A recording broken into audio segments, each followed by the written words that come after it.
दोस्तों स्वागत है आपका मेरे इस नए व्लॉग में। तो आज होना था एक बच्ची का अन्नप्राशन संस्कार। तो उसके लिए सबसे पहले मैं पहुंच गया था श्री परमधाम। श्री परमधाम में जाकर सुबह सुबह का हो रहा था समय, तो वहां पर जाकर के हो रही थी क्रांतिकारियों की महाआरती।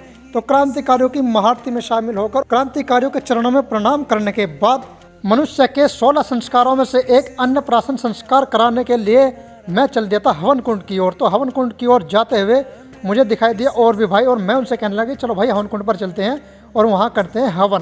क्योंकि अन्नप्राशन संस्कार जो जन्म से 6 महीने के बाद होता है, बच्चे को पहली बार अन्न ग्रहण कराया जाता है। तो अन्नप्राशन संस्कार कराने के लिए विधिवत पूजा अर्चना करने के लिए सबसे पहले हवन की हो गई थी शुरुआत।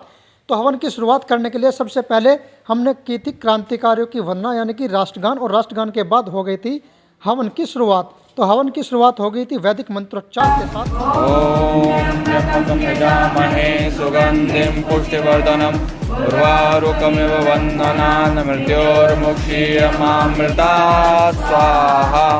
इदं महामृत्युञ्जयाय इदं नमः। स्वस्ति न इन्द्रो वृद्धश्रवाः स्वस्ति न पूषा विश्ववेदाः स्वस्ति नस्तार्क्ष्यो अरिष्टनेमिः स्वस्ति न। मृत्युञ्जय रुद्राय नीलकण्ठाय शम्भवे अमृतेशाय सर्वाय महादेवाय ते नमः।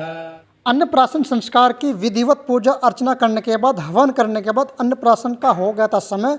तो उसके लिए लेकर के आए थे ये खीर का प्रसाद। तो खीर के प्रसाद को वैदिक मंत्रों का उच्चारण करते हुए बच्ची के जीभ पर अन्न ग्रहण कराया जा रहा था।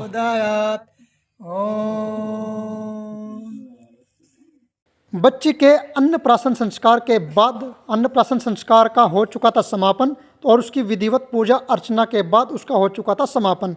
तो सभी लोग यहाँ से चलने की कर रहे थे तैयारी। तो ये पूरा परिवार चल रहा था और कह रहा था कि आप भी आ जाइए। तो मैंने इसको कहा कि बच्ची को, मगर बच्ची टेंशन मत ले, मैं आ रहा हूँ आपके पीछे पीछे। तो मैंने कहा कि अब करना क्या है कि अब करते हैं ब्लॉग को यहीं समाप्त। मिलते हैं किसी नए ब्लॉग के साथ, नए वीडियो के साथ। तो बोलो जय श्री राम।